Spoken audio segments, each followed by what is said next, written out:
কিন্তু আমরা স্পষ্ট করে বলতে চাই, ভারতে ইলিশ পাঠানোর এই সিদ্ধান্তকে বাংলাদেশের জনগণ ঘৃণা করে প্রত্যাখ্যান করেছে। সেখানে আমার দেশের জনগণ ইলিশ খেতে পারে না। আকাশ চুম্বি দামের কারণে আমার দেশের অনেক মানুষ রয়েছে জাতীয় মাছ ইলিশ জীবনে একবারও চোখে দেখে নাই। সেখানে কিভাবে এই সরকার ভারতে ইলিশ পাঠানোর সিদ্ধান্ত নেয়, তাদের এই স্পর্ধা কিভাবে হয়, তাদের এই দুঃসাহস কিভাবে হয়?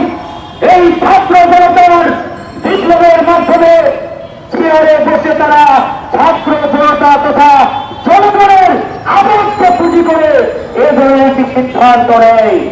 আমরা স্পষ্ট করে বলতে চাই, ডক্টর মোহাম্মদ ইউনূসের এই সরকারকে ভারতে ইলিশ পাঠানোর যে সিদ্ধান্ত, এই সিদ্ধান্ত অনতিবিলম্বে বাতিল করতে হবে এবং এই ইলিশের দাম আরো সহজলভ্য করতে হবে। কেজি যাতে 5 থেকে 700 টাকার মধ্যে হয় এবং আমার দেশের আপামর জনগণ যাতে ইলিশ ক্রয় করে খেতে পারে, সেটা এই সরকারকে নিশ্চিত করতে হবে।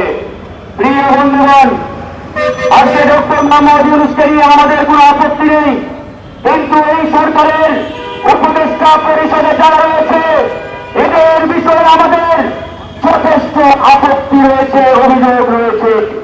আমরা চাই এই সরকারের প্রধান ডক্টর মোহাম্মদ ইউনূসের প্রতি আহ্বান জানিয়েছি এবং একাধিকবার তাকে আমরা সরাসরি বলেছি, 20 কোটি জনগণের এই বাংলাদেশকে সঠিকভাবে পরিচালনা করতে গেলে এই উপদেষ্টা পরিষদ গঠিত করতে হবে।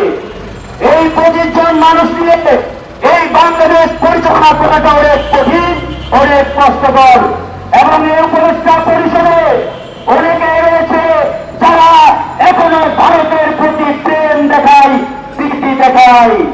আমরা সে সকল উপদেষ্টাকে বলতে চাই, এই বাংলাদেশে এই শহীদদের রক্তের উপরে দাঁড়িয়ে কেউ যদি ভারতের প্রতি প্রীতি কিংবা প্রেম দেখানোর চেষ্টা করেন, আমরা আপনাদের এই গতির পিছন থেকে টেনে হিচড়ে নামাতে 1 সেকেন্ড কাল বিলম্ব করব না।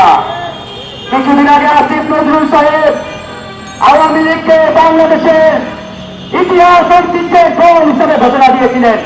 আরেক উপদেষ্টা আওয়ামী লীগকে বাংলাদেশে পুনঃপ্রতিষ্ঠা করার জন্য উঠে পড়ে লেগেছিলেন। আমরা তাদেরকে বলতে চাই, যদি এত আওয়ামী প্রেম থাকে তাহলে হাসিনার শ্বশুর বাড়ি দিল্লি থেকে এই প্রেম দেখান, বাংলাদেশের বাড়িতে বসে ভারতের প্রতি দরদ প্রেম দেখানোর কোন সুযোগ নেই। প্রিয় বন্ধুগণ, ইতিমধ্যেই দেখেছেন আমাদের সরকার প্রধান আমেরিকায় গেছেন। আমেরিকায় গিয়ে বিশ্ব নেতারা সেখানে একটা হুলস্থুল কাণ্ড ঘটিয়ে দিয়েছে। কে কার আগে ডক্টর মোহাম্মদ ইউনূসকে শুভেচ্ছা জানাবে, হাত মিলাবে, প্রধানমন্ত্রী করবে, সেটা নিয়ে একটা হুলস্থুল কাণ্ড। এই আমাদের পাশের দেশের প্রধানমন্ত্রী নরেন্দ্র মোদী বড় ধরনের একটা বেকার দান করেছেন, চিপাই করেছেন। কারণ হাসিনা মোদীকে বলেছিল ইউনূস সাহেবের সাথে বৈঠক করবেন না, আর এই মোদী হাসিনার কথা শুনে ইউনূস সাহেবের সাথে বৈঠক বাতিল করেছেন। এখন মোদী চেষ্টা করছেন ইউনূস সাহেব যদি একটা ফ্লোর দেয় তাহলে একটা বৈঠক করার জন্য চেষ্টা করবে। ইউনূস সাহেব বলেছেন, মোদী ভাই দাদা আমার সময় নেই তোমার সাথে বৈঠক করার, কারণ মার্কিন প্রেসিডেন্ট ইউরোপের দেশের বড় বড় বাগাবাগান নেতারা হয়ে আছে, তুমি আপাতত দেশে ফিরে যাও। এই হচ্ছে অবস্থা। কিন্তু বন্ধুগণ, ইউনূস সাহেবকে মনে রাখতে হবে তার পাশে যে সকল উপদেষ্টা রয়েছে এরা শতভাগ আন্তরিক, এরা অজ্ঞ, এরা বাংলাদেশ পরিচালনায় তদানি ব্যর্থতার পরিচয় দিয়েছে।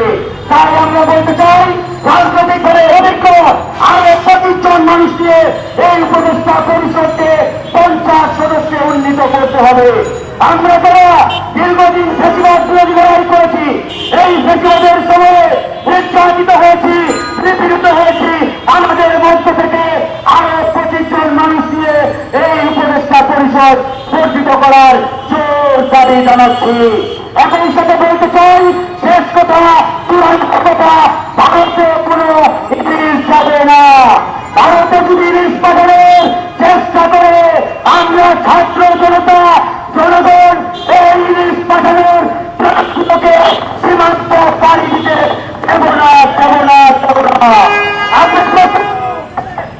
আমরা প্রস্তুত আছি ইনশাআল্লাহ।